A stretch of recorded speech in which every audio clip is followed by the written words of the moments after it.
நிறைய பேர் வந்து அறிவை வந்து பாராட்டிகிட்டே இருக்காங்க. பட் கண்டிப்பாக இந்த பாராட்டுக்கெல்லாம் உரியவர் ஒருத்தர் இருக்கார். கண்டிப்பாக டெஃபினெட்லி அந்த ப்ராட்டப்ன்ற ஒரு விஷயம் தான். ஸோ இந்த நேரத்தில் I would like to call professor Kalainesan, அறிவோட அப்பா அவர்களை அன்போடு மேடைக்கு அழைக்கிறோம்.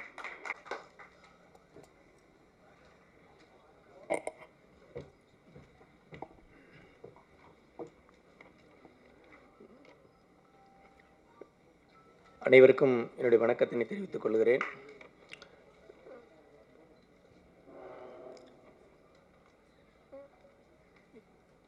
இது என்ன பேசுறதுன்னு தெரியல, ஆனாலும் எல்லோருக்கும் நன்றி சொல்ல கடமைப்பட்டிருக்கிறேன். இந்த படத்தை பார்த்தேன் வந்த உடனே. இந்த படத்தை பார்த்த உடனே என்னுடைய அப்பா தான் நினைவுக்கு வந்தார்.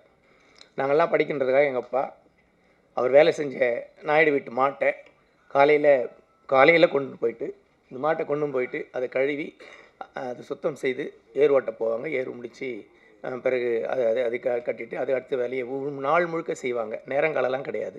அப்படி கடுமையாக அந்த உழைப்பை அலட்சியமாக பார்த்த அந்த உழைப்பை அந்த மாட்டை பிடிச்சிட்டு போகிற அந்த அடிப்படையான அடித்தள மக்கள் செய்கிற சாதாரண வேலையை இவ்வளவு உயர்வான மேடையில் வைத்திருப்பது உண்மையிலே எனக்கு மிக்க மகிழ்ச்சியாக இருக்கிறது. நான் அறிவு மகன் என்ற முறையில் அல்ல, நான் அறிவினுடைய பாடல்களுக்கு நான் ஒரு ரசிகன். ஏன்னா அறிவுடைய ஒவ்வொரு பாடல்களையும் வரிகளையும் நான் நேசிப்பேன். ஏன்னா அது எல்லாமே நாங்கள் வாழ்ந்த வாழ்க்கையை ஒவ்வொரு நாள் சொல்லிகிட்டே இருக்கோம். எதையுமே தவிர்க்க முடியாது. எல்லாமே அந்த வாழ்க்கையை அப்படியே பதிவு செய்த அந்த வரிகள் என்பதில் எனக்கு மிக நெருக்கம் உண்டு. ஆகையினால தான் அவன் எவ்வளவு தூரம் போனாலும் அதை நாங்கள் பராமரிட்டிருக்கிறோம். அவனை இந்த நிலையில் கொண்டு வந்து நிறுத்தியிருக்கிற மதிப்பிற்கு மரியாதைக்குரிய மக்கள் இயக்குனர், அன்பிற்குரிய சகோதரர் ரஞ்சித் டைரக்டர் அவர்களுக்கு உண்மையிலே நெஞ்சார்ந்த நன்றியினை நான் தெரிவித்துக் கொள்ள கடமைப்பட்டிருக்கிறேன். அவன் பிஇ முடிச்சுட்டு எம்பிஏ முடிச்சுட்டு சங்கர் ஐஏஎஸ் அகாடமியில் கொண்டு வந்து சேர்த்தோம். 2 ஆண்டுகள் ஐஏஎஸ் அகாடமியில் பயிற்சி பெற்றார்.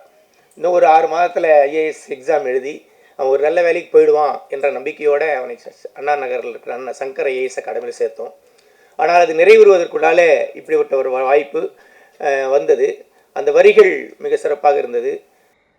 எங்கள் மனைவிக்கு ரொம்ப கெட்டியாக இது இல்லை அந்த பாதையிலேருந்து மாறக்கூடாது என்பதில் கெட்டியாக தான் இருந்தாங்க.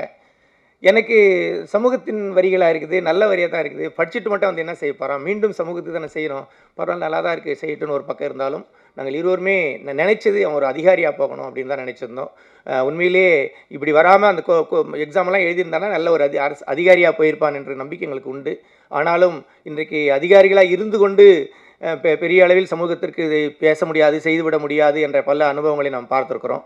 அந்த அடிப்படையில் அவன் செய்திருக்கின்ற இந்த வேலைகள் எல்லாவற்றுக்கும் அவனுக்கு ஒரு நல்ல மேடை அமைத்து அவனுடைய வரிகளை அனுமதித்து அவனை ஒரு பாடகராக எழுத்தாளராக மாற்றி அமைத்திருக்கிற டைரக்டர் ரஞ்சித் அவர்களுக்கு உண்மையிலே நாங்கள் குடும்பத்தின் சார்பில் மீண்டும் மீண்டும் நன்றியை தெரிவித்துக் கொள்ள கடமைப்பட்டிருக்கிறோம். நாங்கள் சொல்ல வேண்டிய செய்திகள் பலவற்றை அவர் குடும்ப ரீதியாக பல செய்திகளை சொல்லியிருக்கார். பல்வேறு மன உளைச்சல்கள் அவனுக்கு ஏற்பட்ட போதெல்லாம் உண்மையிலே நான் எனக்கு சொல்லும்போது உடனே நான் சரி நீ அண்ணங்கிட்ட சொன்னியாடான்னு தான் கேட்பேன். இல்லை அண்ணங்கிட்ட சொல்லியிருக்கிறேன், அண்ணன் இப்படி வழி சொல்லியிருக்கிறாரு, பொறுத்துக்கடா சொல்லியிருக்கிறாரு, இதெல்லாம் வரணும்டா சிம்பிளாக எடுத்துக்கடான்னு சொல்லியிருக்காரு. அந்த மாதிரி அவர் தட்டி கொடுத்து அவனை தொடர்ந்து பாதுகாத்து இந்த வழியில் கொண்டு வந்து சேர்த்திருக்கிறார். உண்மையிலே அவருக்கு நான் மிகுந்த நன்றியை தெரிவித்துக் கொள்ள கடமைப்பட்டிருக்கிறேன். சங்கர் ஐஏஎஸ் அகாடமியிலிருந்து காஸ்டஸ் கலெக்டிவ்ஸில் ரஞ்சித் டைரக்டர் உருவாக்கிய அந்த காஸ்டஸ் கலெக்டிவ்ஸில் ஒரு பாடகராக, ஒரு பாடல் எழுதுகிறவராக, பாடலை பாடுகிறவராக உருவாக்கிய அந்த நாளை நான் எண்ணி பார்க்கிறேன். உண்மையிலே அந்த நாளே முதலாக நாங்கள் சென்னைக்கு ஒரு பாடல் பாடுற நிகழ்வுக்கு வந்து உட்கார்ந்து பார்த்து எங்களுக்கு அந்த முதல் நிகழ்வு. ஆனால் அந்த நிகழ்வு பல முக்கியஸ்தர்கள்லாம் எதிரில் உட்கார்ந்ததை நான் பார்த்துருக்கிறேன். பல பெரும் தலைவர்கள் உட்கார்ந்துருக்கிறாங்க, ஏராளமான கூட்டங்கள் வந்தாங்க. அவன் அறிவு பாடிக்கிட்டு இருக்கான், இவ்வளோ பேர் அதை ரெகனைஸ் பண்ணுறாங்க. அது உண்மையிலே எங்களுக்கு மிகப்பெரிய தெம்பாக இருந்தது. அது இல்லாமல் சமூக நோக்காடு இருந்தது. அதில் கூட எங்கள் அப்பாவுடைய வாழ்க்கையே வரியாக வரும். உன் பாட்டனெல்லாம் வச்சாண்டா என் பாட்டனுக்கு வேட்டு, அதனால தாண்டா கொடுக்குறாங்க கோட்டாவில் சீட்டுன்ற பாட்டெல்லாம் ஏதோ இப்போ சும்மாவெல்லாம் வந்துடல. அன்றைக்கி எங்கள் அப்பா உழைச்ச உழைப்பெல்லாம் கணக்கு போட்டு பார்த்தா நாங்கள் சம்பாதிக்க வேண்டியதே இல்லை. அவ்வளோ பாக்கி இருக்குது, எங்களுக்கு தர வேண்டிய பாக்கிகள் அவ்வளோ உழைப்பு இருக்குது. அவரெல்லாம் காலையில் அதிகாலை எழுந்த உடனே 6 மணிக்கு போயிடுவாங்க. இப்போ இரவு 10 மணிக்கு தான் வீட்டுக்கு வருவாங்க. இடையினா அந்த அவருடைய அந்த பம்ப் செட் இருக்கிற நாயுடு வீட்டில் முழு நேரமாக எந்த வேலை ஒன்றா எல்லா வேலையும் செய்வாங்க. இந்த கொட்டாயை சாணி வாரி கொட்டாங்க, மாட்டை கொண்டு போய் விடுவாங்க, திரும்ப கொழுவாங்க, திரும்ப அவர்கள் என்ன வேலை சொல்கிற எல்லா வேலையும் படியாள்காரன் பேர் அதுக்கு. அப்படி செய்வாங்க. மாதம் முழுக்க மாதத்துக்கு 8 மரக்கால் நெல், அவ்வளோதான். என்ன வேலை வேணாலும் செஞ்சுட்டு இருப்பாங்க. அப்படி படியாள்காரராக இருந்த என் அப்பா என்னை படிப்பாளியாக மாற்றினார். அந்த படிப்பாளி சமூகத்திற்கு எதுவும் செய்யவில்லைன்னு சொன்னாலும் அந்த நாம் கற்றுக்கொண்ட அந்த பாடத்தை, அந்த வாழ்க்கையை மேலே கொண்டு வந்து நிறுத்துகிற அந்த பணியை மகன் செய்கிறான் என்ற பொழுது உண்மையிலே இந்த மகனை சமூக பணிக்காக நான் தத்து கொடுத்திருக்கிறேன் என்ற பெருமையோடு மகிழ்ச்சியோடு நான் அவனை தொடர்ந்து வாழ்த்த கடமைப்பட்டிருக்கிறேன். இந்த நிகழ்வில் மதிப்பிற்குரிய ஐஏஎஸ் மேடம், உலக அறிந்த எழுத்தாளர் மேடம் சிவகாமி ஐஏஎஸ் அவர்கள் இங்கே வந்து உட்கார்ந்திருப்பது பெருமைக்குரியது, மிக பொருத்தமானதும் கூட. நாங்கள் அவர்கள் வர வேண்டும் என்று விரும்பினேன். என்ன காரணம்னா, அவன் கோயம்புத்தூரில் பொறியியல் கல்லூரி படித்து கொண்டிருந்த பொழுது கவிதைகளை எழுதி வைத்திருந்தான். அது வெளியிட வேண்டும் என்று சொன்னான். முதல்ல காலேஜ் போயிருக்கிறேன், ஃபஸ்ட் இயர் எக்ஸாம் வரட்டும், ஃபஸ்ட் இயர் ரிசல்ட் வரட்டும், அதில் எல்லாத்தையும் நல்ல மார்க் வாங்கினதான் இந்த புத்தகம் வெளியிட அனுமதிப்பேன்னு சொல்லி நான் ரொம்ப கராராக இருந்தேன். என் பிஇனுடைய ஃபஸ்ட்டு செமஸ்டர் ரிசல்ட்டெல்லாம் நல்ல மார்க்கோடு வந்த பிறகு சரி வெளியிட அனுமதித்தேன். அதுலேயும் குறிப்பாக அவன் சொன்னது, இல்லை எனக்கு வர ஜூலை 18 வந்துச்சு, எனக்கு 18 வயசு வந்துடுது, நான் 18 வயசு வரதுக்குள்ளால் கட்டாயம் வெளியிட்டணும்னு சொன்னான். அதனால் அடுத்த நாள் 18ஆம் தேதி, இப்போ 18வது வயது தொட போகிறான், 17வது வயது கடைசி நாள், அந்த ஆகஸ்ட் 17ஆம் தேதி அவனுடைய 17வது வயதில், அந்த 17வது வயதில் 17ஆம் தேதி அந்த அவன் ஒரு கவிதை புத்தகம் வெளியிட்டிருந்தான். அந்த கவிதை புத்தகத்தை உருவாக்கி, அந்த கவிதை புத்தகத்துக்கு பேர் குனிந்து வரவேற்கும் குடிசைகள். நான் தான் குடிசையில் வாழ்ந்தான், அவன் குடிசையில் வாழலை. ஆனால் அவன் என்னுடைய வாழ்க்கையை அப்படியே அப்சர்வ் பண்ணியிருக்கிறான். அவன் குழந்தையாக இருக்கணும், அந்த குடிசை வீட்டுக்கு கூட்டிகிட்டு போயிருக்கிறோம். குனிஞ்சு போவாங்க, எங்கள் கொள்ளைகள்லாம் போய் சுற்றி பார்ப்பாங்க, தெருக்களில் விளையாடுவாங்க, பிள்ளைகள்லாம் பார்த்துருக்குறாங்க, சொந்தக்காரெலாம் போய் பார்ப்பாங்க. ஊருக்கு போய்ட்டு வந்து பிள்ளைங்க எல்லா உறவுக்காரரும் இயல்பாக பேசுவாங்க.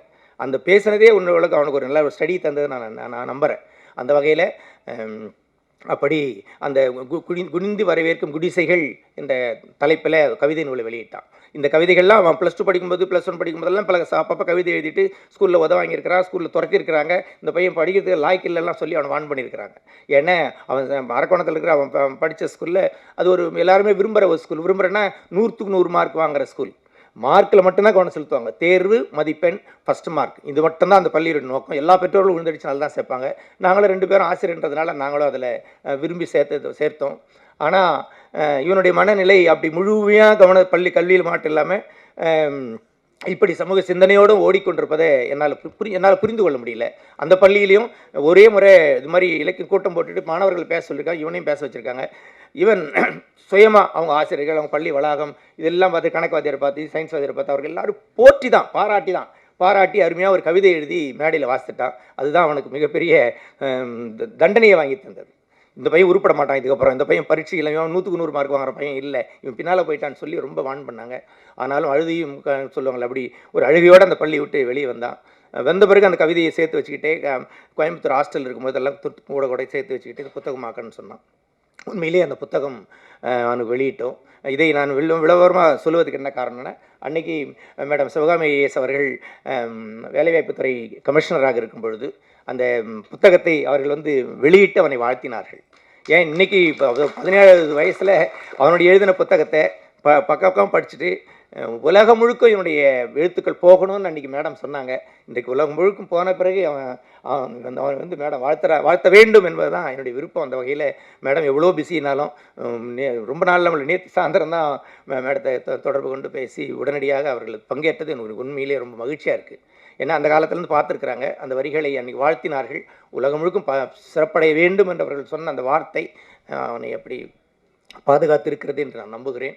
அந்த வகையில் அவனுடைய வளர்ச்சியில் பங்கேற்றிருக்கிற உங்கள் யாவருக்கும் கூட என்னுடைய வாழ்த்துதலை தெரிவித்துக் கொள்கிறேன். மிக சிறப்பாக வந்திருக்கிற அவனுக்கு அண்ணன் என்னுடைய மூத்த மகன் இப்போ யுவான் அவர்கள் வந்திருப்பது, அந்தோணிதாஸ் பாடகர் அவர்கள் வந்திருப்பது, இந்த இசை தொடர்கள் வந்திருப்பது, எல்லாருக்கும் என்னுடைய பாராட்டுகள். அன்பிற்குரிய மகள் கல்பனாவை நான் அதிகமாகவே பாராட்டி ஆக வேண்டும். உண்மையிலே அவன் கலங்குகின்ற பொழுதெல்லாம் வார்த்தையாலும் பல்வேறு தளங்களிலே அவனை பாதுகாப்பதில் அவர்கள் முனைந்து பங்கேற்று அவனுக்கு பெரிய உதவிகளை செய்து ஒரு என்னது உடுக்கை இழந்தவன் கைபோல் அங்கே இடுக்கண் களைவதாம் நட்பு என்று திருவள்ளுவர் சொன்ன மாதிரி எப்பெல்லாம் உதவி தேவை அந்த மாதிரி நேரங்களில் உதவுகின்ற ஒரு நல்ல நண்பராக இருப்பதில் நான் மகிழ்ச்சி அடைகிறேன். அவர்களை பாராட்டுகிறேன். அவர் மட்டுமல்ல, எப்போவுமே இருக்கிற சந்தர், கார்த்தி, மற்ற அங்கே இருக்கிற பாலச்சந்தர், அந்த டீம் எல்லாரையும் நான் மீண்டும் பாராட்டுகிறேன், வாழ்த்துகிறேன். எல்லோருமே ஒரு குடும்பமாக அவனை தங்கியிருக்கிற வீட்டுக்கு வந்துட்டு சொன்னால் எல்லாருமே கும்பலாகவே இருப்பாங்க.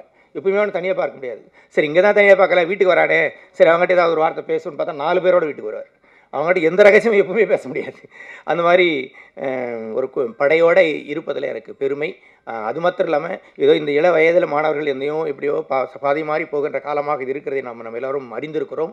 அந்த வகையில் அப்படி பாதி மாறி போகாமல் தன்னையும் தன்னுடைய அறிவு சிந்தனையையும் தன்னுடைய நண்பர்களையும் கூட பயன்படுத்தி சமூக பார்வையாக இருப்பதும் சமூகத்திற்குண்டான விடியலை தேடுகின்ற அது பாதையாக இருப்பதும் எனக்கு மகிழ்ச்சி அளிக்கிறது, பெருமை அளிக்கிறது. அந்த வகையில் இதில் பங்கேற்றிருக்கிற உதவி செய்த எல்லோரையும் இந்த நேரத்தில் நான் பாராட்ட கடமைப்பட்டிருக்கிறேன். அது மாத்திரம் இல்லாமல் எங்கள் மாமியார் வள்ளியம்மா, என்னுடைய துணைவியாருடைய அம்மா, அது அவனுக்கு பாட்டி இல்லையா, அம்மம்மா. நாங்கள் 2 பேரும் நாங்கள் நான் கல்லூரியில் பேராசிரியர், என் மனைவி பள்ளி தலைமை ஆசிரியர் இருக்கிறாங்க. நாங்கள் 2 பேரும் குழந்தைகளை பராமரிப்பதில் எங்களுக்கு ரொம்ப, அதாவது நேரம் கிடையாதுன்னு சொல்கிறோம், எல்லாரும் சொல்கிற மாதிரி நேரம் கிடையாது. ஆனாலும் அந்த பொறுப்பெல்லாம் எங்கள் மாமியார் தான் எடுத்துக்கிட்டாங்க. அதனால் என்னுடைய மகனையும் மகளையும் அவர்கள் பொறுப்பேற்றுக் கொண்டார்கள். அன்பாக அவர்கள் தான் வளர்த்தெடுத்தார்கள். எனவே பெற்றோர்களை விட என்னை அதிகமாக தூக்கி வளர்த்தெடுத்த பாட்டியை மறந்துவிடக்கூடாது என்ற நன்றி உணர்வோடு அவர்களை தூக்கி நிறுத்தியிருப்பது உண்மையிலே பெருமையாக இருக்கிறது. அது மிக சிறந்த நன்றி உணர்வு என்று நான் நம்புகிறேன். என்னுடைய கடமையும் கூட அதில் சேர்ந்து அடங்கியிருப்பதாக நான் உணர்கிறேன். அந்த வகையில் பங்கேற்று என்னுடைய அப்பா வந்திருக்கிறார். அவர்களெல்லாம் கடுமையாக உழைப்பை செலுத்தியவர்கள். தான் பட்ட கஷ்டம் பிள்ளைகள் படக்கூடாது என்று சொல்லிட்டு வழக்கமாக சொல்லுவாங்கள்ல, அதை நேரடியாக என்னை ஆளாக்கியதில் பெற்றோர்கள் அப்படி அர்ப்பணிப்பாக இந்த வேலையை செய்திருக்கிறார்கள். அவர்கள் உருவாக்கியிருக்கிறார்கள், நன்றி சொல்லுகிறேன். குறிப்பாக என்னுடைய தம்பி வந்திருக்கிறார், ஆளர் வந்திருக்கிறார், தம்பி மனைவி செய்யா வந்திருக்கிறாங்க. அவர்கள் எல்லாம் எல்லாமே நான் குடும்பமாக, தனித்தனி குடும்பமாக இல்லாமல் எல்லோரும் குடும்பமாக ஒரே சிந்தனையாக பிறருக்கு உதவுவதும் சமூக பணி ஆற்றுவதும் தான் எங்களுடைய குடும்ப நெறியாக நாங்கள் வாழ்ந்து வரும். அதனால் நாங்கள் மகிழ்ச்சியாக இருக்கிறோம். என்னுடைய தங்கை வந்திருக்கு, லைலா வந்திருக்கிறது. ஒரு பாட்டில் எங்கள் தங்கி கூட வச்சு ஆட வச்சுருக்கிறான். அப்படிலாம் அதெல்லாம் அப்படி ஒரு பதிவு இருக்குது இல்லை, அது ஒரு நன்மை தானே என்றைக்காக இருந்தாலும். அது மாதிரி வந்திருக்கு. என்னுடைய மகள் டாக்டர் கனிமொழி வந்திருக்கு. என்னுடைய மருமகன் வந்திருக்கார், டாக்டர் சிவராஜ், 2 பேரும் வந்திருக்கிறாங்க. உண்மையிலே அவர்கள் எல்லோரும் அவனுடைய பாடல்களை உற்சாகப்படுத்துவர்களாக, மேலும் வரிகளை மேம்படுத்துவதற்கு உதவுகின்றவர்களாக தொடர்ந்து இருப்பது மிகப்பெரிய மகிழ்ச்சி. உண்மையிலே ஒரு குடும்பம், நாங்கள் வெட்டையத்து பண ஆசை பற்றி மற்ற இதை பற்றிலாம் நாங்கள் கவலைப்படுறதில்லை. இது அப்பப்போ வருது, அப்பப்போ எதாவது செலவாயிடுச்சா பரவாயில்ல, சேர்த்து வைக்கிற விஷயம்லாம் எங்களுக்கு எப்பவுமே கிடையாது. அதனால் இப்படி நண்பர்களோடு இருப்பதும் பிறருக்கு உதவி செய்கின்ற அந்த அந்த செயல்பாடு உண்மையிலே மகிழ்ச்சி அளிக்கிறது, தொடர்ந்து செயல்பட வைக்கிறது. இன்னும் கூட நிறைய செய்ய வேண்டியிருக்கிறது. நாங்கள் அரக்கோணத்தில் அடிக்கடி அம்பேத்கர் பிறந்தநாள் விழாவில் மாலை நேரத்தில் பாண்டிச்சேரியிலேருந்து தலித் சுப்பையா அவர்களை கூட்டு வந்து கலை நிகழ்ச்சி நடத்துவோம். தலித் சுப்பையா அவர்கள் ஒரு இசை போர் நடத்துவார்.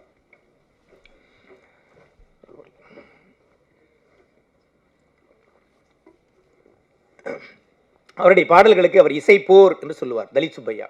அந்த தலித் சுப்பையா, நான் வந்து அந்த பகுதியில் இருக்கிற ஒரு எம்ப்ளாயின்றதுனால நாங்கள்லாம் சேர்ந்து அந்த நிகழ்ச்சி நடத்துவோம். நான் ஒரு ஆர்கனைஸ்ன்றதுனால பையன் வீட்டில் இருக்கிற சும்மா கையில் அவனுக்கு கூட்டுவான், வாடா போகலான்னு கூட்டுவான், அவ்வளோதான். நான் நிகழ்ச்சியில் ரொம்ப பிஸியாக இருப்பேன், நடத்திக்கிட்டு இருப்போம். அவன் எதிரில் உட்காந்துருப்பான், அவ்வளோதான். அவன் உட்கார வச்சுட்டு நாங்கள் வேலையை செஞ்சுட்ருப்போம். அப்படி தலித் சுப்பையாவின் பாடலை தூரம் இருந்து வேடிக்கை பார்த்தான் என்பது எனக்கு தெரியும். ஆனால் அது இவ்வளோ உள்வாங்கியிருக்கிறான் என்பதெல்லாம் அவனுடைய படைப்புகள் வந்த பிறகு தான் நான் உணர்கிறேன். அப்படி பிள்ளைகளை இந்த மாதிரி வேலைகள்லாம் கூட்டு போகும்போது பிள்ளைகள் நாம் கற்றுக் கொடுக்காமல் இயல்பாக சமூகத்தை கற்றுக்கொள்கிறார்கள். மணிமேகலை வந்திருக்காங்கன்னு நினைக்கிறேன். அதான் மணிமேகலை தலித் சுப்பையாவுடைய பாடல்கள் எப்பவுமே அந்த மேடைகளில் அவர்கள் பாடும்பொழுது எதிரில் உட்காந்து கேட்டுக்கிட்டு இருப்பான். கடைசியாக இவன் புத்தக வெளியீட்டுக்கு முன்னால் தலித் சுப்பையா அவர்கள் ஒரு புத்தகத்தை கொண்டு வந்து இதை அந்த தம்பிக்கு கொடுக்கணும்னு சொன்னார். அவன் என் மகன் தெரியாது அவருக்கு. ஏன்னா அந்த போய் ஏதோ கூப்பிட்டு ஒரு பாட வச்சாங்க, பாடனா அந்த பையனுக்கு கொடுக்கணும்னு சொன்னார். அப்படிங்களையா, மகிழ்ச்சிங்கன்னு சொல்லி நாங்கள் ஆர்கனைசர்ன்ற முறையில் சரிங்க ஐயா வாங்க ஐயா கொடுங்கன்னு சொல்லி அவர் அது வாழ்த்து எழுதி கொடுத்தாரு. கொடுக்கும்போது தான் சொன்னேன், பையன் தான் ஏன்னு. அப்படியாங்க ஐயா, ரொம்ப சந்தோஷப்பட்டார். அப்படி தலித் சுப்பையா அவர்கள் அவருடைய பாடலை நேரில் கேட்டிருக்கிறான், அந்த கருத்துக்களை உள்வாங்கியிருக்கிறான். அவருடைய எளிமை அவனுக்கு ரொம்ப பிடிக்கும், எங்களுக்கெல்லாம் அவருடைய எளிமை பிடிக்கும். நாங்கள் 2000 ரூபாய்க்கு வேணாம் இது பஸ் ஆட்டி இது போதும், அதான் போதும்ட்டு வேணான்ட்டு போயிட்டே இருப்பார். அது மாதிரி ஒரு எளிமையான கலைஞர், ஆனால் கருத்தாழ மிக்கவர். மிக எளிமையாக எல்லாவற்றையும் சாடுவார், குறைகளை சாடுவார், சரியான செய்திகளை முன்வைப்பார். அதே மாதிரி பாடிக்கிட்டே நடந்துக்கிட்டே அப்படி எல்லாரும் கவனிக்கிற மாதிரி அந்த நிகழ்வு இருக்கும் அவருடைய பாடல்கள். அந்த மாதிரி அதே நிகழ்வுகளை கடந்த ஆண்டு தலித் சுப்பையா அவர்கள் இப்பொழுது இல்லை. ஆனாலும் கடந்த ஆண்டு ஏப்ரல் 13ஆம் தேதி இந்த நிகழ்வு நடக்கும்போது எல்லோரும் சொன்னாங்க அறிவு வந்து பாடணும்னு சொன்னாங்க. அறிவு வந்து பாடி அதை செய்தி பண்ணி அதை ஜரிசுபையா ஸ்டைல்லையே எல்லா பாடல்களையும் பாடி அவருடைய பாடல்களை பாடியது மட்டுமல்லாமல் அவருடைய நடை தலித் சுபையா இல்லை என்ற குறையே இல்லை, அறிவு தீர்த்துட்டா என்று சொன்னாங்க. அது உண்மையிலேயே எங்களுக்கு ரொம்ப பெருமையாக இருந்தது. அந்த அளவுக்கு அது எங்களுக்கு பயனளித்தது என்று நான் நம்புகிறேன். அந்த வகையில் பல்வேறு இலக்கிய கூட்டங்கள் எது கூட்டங்கள் நடந்தாலும் எல்லாவற்றையும் அழைச்சிட்டு போவோம். மேடம் சிவகாமி ஐஏஎஸ் அவர்கள் அதிகாரத்தில் இருக்கும்போதும் கூட, இப்போ உங்களுக்கு அதிகாரம் உண்டு, அரசு பணியில் இருக்கும்போதும் கூட பல்வேறு சமூக பணிகளை செய்யும் போதெல்லாம் எல்லா கிராமங்களுக்கெல்லாம் போகும்போதெல்லாம் நான் போவேன், என் மனைவி வருவாங்க, பிள்ளைகள் எவ்வளோ வாய்ப்பாக வருவாங்க. நம்ம போயிட்டு பிறகு தேன்மொழி பேச நாங்கள் சொல்லுவோம், கூட தேன்மொழி மைக்கு வச்சு பேசுவாங்க, பிள்ளைகள் எல்லோரும் வருவாங்க. அதனால் அப்படி அவர்களோட இணைந்ததுனால சமூக பணியை தொடர்ந்து செய்வதற்கு அதில் இன்னும் பிசகாமல் நிலைத்து நிற்பதற்கு சிவகாமி மேடம் அவருடைய சமூக பணியின் வழிகாட்டுதல் எங்கள் குடும்பத்திற்கு மிகப்பெரிய பிரயோஜனமாக வழிகாட்டுதலாக இருக்கிறது. அவரோடு இணைந்து நிகழ்வில் பங்கேற்று இருக்கிற மணிமேகலை வந்திருக்காங்க, பாக்கியலட்சுமி வந்திருக்காங்க, துளசி பாக்கியலட்சுமி வந்திருக்காங்க, நிர்மலா மேடம் வந்திருக்காங்க. அவங்க எல்லாரும் கூட இந்த நேரத்தில் நான் நன்றி சொல்ல கடமைப்பட்டிருக்கிறேன். என்னுடைய துணைவியார் அவர்கள் பேச சொன்னால் இன்னும் ரொம்ப நேரம் பேசுவாங்க, யாராலும் அவ்வளோ நேரம் காத்திருக்க முடியாது நம்ம இல்லை. அதனால் அவங்க சார்பாக நான் பேசியதை கருதுகிறேன். அவர்களுக்கு அவங்களோட பாட்டு ரொம்ப பிடிக்கும், ஆனாலும் இந்த பையன் ஆஃபீஸர் ஆகலையே என்ற குறை இருக்கும். பாட்டு ரொம்ப அவனை என்னது வாழ்த்துவாங்க, அதுக்கப்புறமும் இவன் இப்படி போயிடுறானேன்னு நினைப்பாங்க. ஆனாலும் அந்த வார்த்தைகள் நல்ல வார்த்தைகளாக இருப்பதனால தான் எங்களுக்கு திருப்தி இருக்கிறது. அது சமூகத்திற்கு பயன்படட்டும், சமூகம் மேம்பட இணைந்து எல்லோரும் பாராட்டுகள். ஏராளமான இளைஞர்கள் இந்த சிந்தனையிலேயே கூடி நிற்பது என்பதே பெரிய விஷயம். அந்த வகையிலே இந்த கூடி நிற்கிற அனைத்து சமூக சிந்தனை உள்ள இளைஞர்கள் யாவருக்கும் கூட இந்த நேரத்தில் என்னோட பாராட்டுதலை வாழ்த்துதலையும் தெரிவித்துக் கொள்கிறேன். அனைவருக்கும் நன்றி.